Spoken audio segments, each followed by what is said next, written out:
All right, good afternoon. I'm Valentina Later. I will be your training supervisor for the upcoming exercise that we will be having. So before we get this started, could you please put your phone on mute Okay. or do not disturb? Got it. Okay, perfect. So throughout this presentation, I'll be teaching you how to do land navigation. What's that? Well, that's what this presentation is for. So the fundamentals of land navigation is to track your precise location. It is very resourceful given we will not always have our phones or might not have reception or whatever the case may be.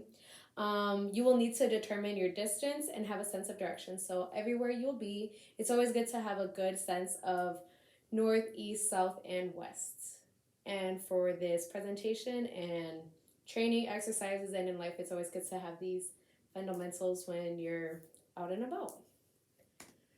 So to begin, you will need to know how to measure your distance. So it is good to know for every 100 yards how many steps you take. So for myself, I take 83 steps per 100 yards. So you'll be counting every single right step that you do take. So as you are walking, let's just say that you only need to walk 200 meters. Every 100, it's good to just pick up a stick or a leaf or a flower if you'd like. Just anything to keep track. And once you count to your pace number, that you have walked 100 meters for however long your route may be. And so with this, you will be receiving a map of any kind. The one in front of me is very basic. Every map will show you any form of terrain, forest. Sometimes if you're more by a city, it'll show schools, churches, just main locations within the area.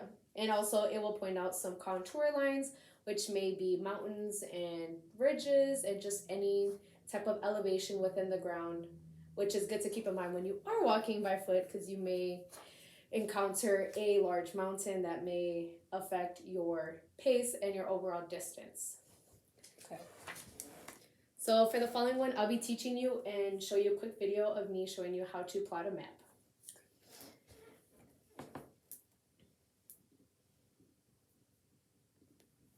So plots on a map. So you will need to have your two coordinates, 8-digit coordinates of where you will be, where you are at and where you want to go.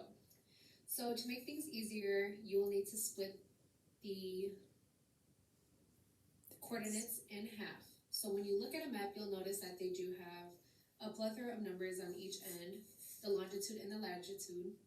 And on the map, you do want to keep in mind of the contour lines, the streams, some major roads. The map is also right here. That will be if you'd like to look at it. So these smaller ones are the contour lines, and the main ones are roads.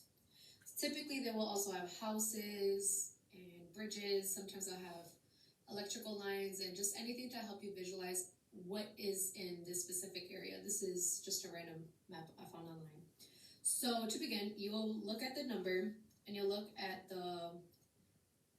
the first two numbers. So the first two numbers are specifically right here. So you look at 82 and then the following two, so 77, would be right here. So you will be focusing on this specific box. So when you grab yourself a protractor or ruler, you'll be focusing on the centimeters. So you will want to align it with 0, and then the following two lines will be, in a sense, the how many centimeters, and then little millimeter you'll be looking at. So for this one, it constitutes for 1 centimeter, and that is all. So we can easily just mark that right there. For the second one, for 77, we will turn it this way, and it says 15, so kind of imagine like a 1.5. So we'll be going 1 centimeter and a half. So this is your first point. Essentially, let's just say this is where you're at. You're right here. And for the second one, you will be doing the exact same thing. You'll kind of just split it in half and look for the 84th box, which is right here. And the second one is 78. So we will be looking at this one. This is where we want to be. Exactly. Or where you want to go. So same thing, you will want to put that at the 0 and look at 1.1. So a centimeter, 0.1 which will be right there. And for the second number, you'll be And then looking at for the every little 78. tick after that first one.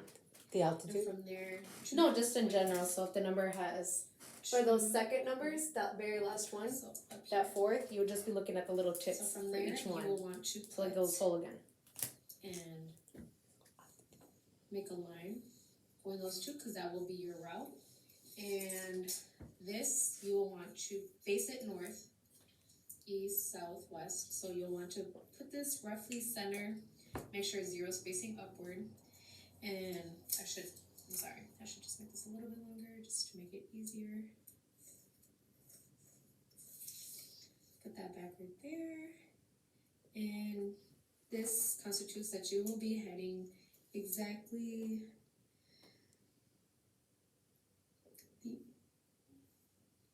these 58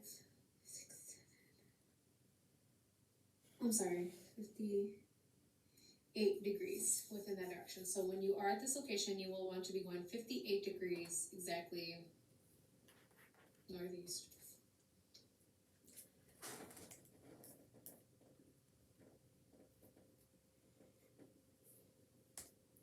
So with this, you will obviously have to utilize your compass. So I could pass it around. With the compass, you will be exactly at your location and you will want to look straight north until the point where it is. So, is that everyone now? Sorry about that.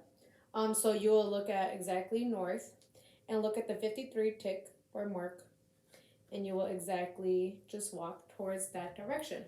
And you can always just look, utilize it this way, and you can put it up to your cheek and just look at the exact dial and look for something straight ahead. Or just a quick look is this way. So as you can look at it. So every time you are walking, it is good to look and let's just say you see a large tree or a large marker. Once you do put that through, that is your 58th degree or whatever degree that you in direction you are walking towards, to walk directly into that direction. Once you get to that tree, you can shoot again and so on and so forth until you get to your known location. So as you are doing this, it is really good to keep a consistent pace. So if you are walking a little bit faster, a little bit slower, it will throw your count off, which means that you may be a little bit further away or closer than your anticipated location that you do want to go to. So overall, throughout this training presentation, I told you the fundamentals of land navigation, overall how to read a map and how to recognize a few markers, along with utilizing a compass briefly, and how to stay en route overall. Do you have any questions? Yes. What do you call these numbers going this way? Numbers going up this way. This is the latitude and the longitude. So which one is the altitude? this one. And that. And what is this? The longitude. Because it's going long. So, but like I said, this one is a very simple map just for the purposes of this training presentation and because some of them may have more greenery and it's a little bit more difficult to see as a first time. But when we will be doing that exercise next month, it will be a more complicated map, and from now and then after this, I'll be showing you how to do your 100-meter pace counts. Thank you. Do you have any other questions? When are we doing that? Next month for training. Could I be part of it? Yes, you can. Thank you. Yep, so just keep in mind the key things that you do need to have is a map, a compass, preferably a protractor, some form of ruler, and a pen. Those are the only 3 things you need. Anything else? And a good pair of walking shoes, probably. Yes, a good pair of walking shoes. All right, well, thank you very much for staying with me during my presentation, and I hope you do well. Thank you.